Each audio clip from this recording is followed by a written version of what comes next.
హరే కృష్ణ అండి. నేను ఈరోజు భగవంతుడు పాడిన పాట భగవద్గీత డే 10 వీడియోని అప్లోడ్ చేద్దాం అనుకుంటున్నానండి. ఈ వీడియోని కూడా అన్ని వీడియోస్లానే మీరు స్కిప్ చేయకుండా కంప్లీట్గా చూస్తారని ఆశిస్తున్నాను. షేర్, సబ్స్క్రైబ్ అండ్ కామెంట్స్ కూడా తెలియజేయండి. హరే కృష్ణ. మనం ధార్మికమైన మార్గంలో కానీ ధార్మికమైన మార్గంలో ఉన్న వారి సాంగత్యంలో ఉన్నా కానీ మన జీవితం కూడా పాడైపోయే అవకాశమే ఉండదండి. అదే ధార్మిక, ఆధ్యాత్మిక, సనాతన ధర్మానికి ఉన్న ప్రత్యేకత.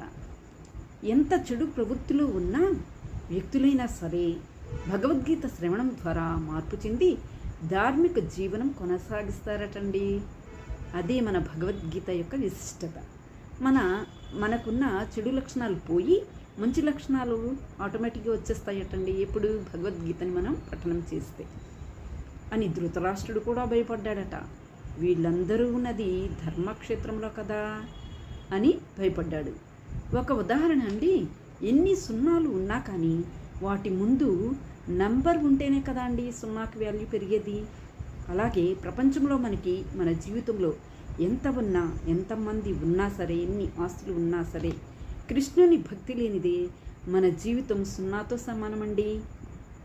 మనం జీవితంలో మన జీవనంతో పాటు కృష్ణుని కూడా అంటే ధర్మాన్ని కూడా చేర్చుకుంటే మన జీవనానికి పరమార్థం దొరికినట్లే అండి. భగవంతుని కృప లభించినట్లే కదండి. మనం మన సంస్కృతి సంప్రదాయాలను, మన సనాతన ధర్మాన్ని గురించి తెలుసుకోవాలి కదండి. ఈ మధ్యకాలంలో సనాతన ధర్మాన్ని ఆచరించడానికి చాలామంది ముందుకు వస్తున్నారండి. సంతోషించవలసిన విషయమే కదండి. ఈ మధ్యన యంగస్టర్స్, యువత కూడా చాలా సనాతన ధర్మానికి వాల్యూ ఇస్తూ తెలుసుకోవడానికి చాలా ఆతృతను కనపరుస్తున్నారు. ఇక్కడ దుర్యోధనుడు భయపడుతున్నాడు. ఎందుకంటే తన దగ్గర సైనిక బలం, గజ అశ్వబలం అన్నీ సమస్తం ఉన్నా కూడా కానీ అతని దగ్గర ధర్మం అనేది మాత్రం లేదండి. తన మనసులో తప్పు చేస్తున్నాననే భావన తన మనసులోనే ఉంది కాబట్టి. అంతే కదండి, తప్పు చేసే వాళ్ళకి ఎప్పుడైనా భయం ఉంటుంది, భయపడుతూనే ఉంటారు.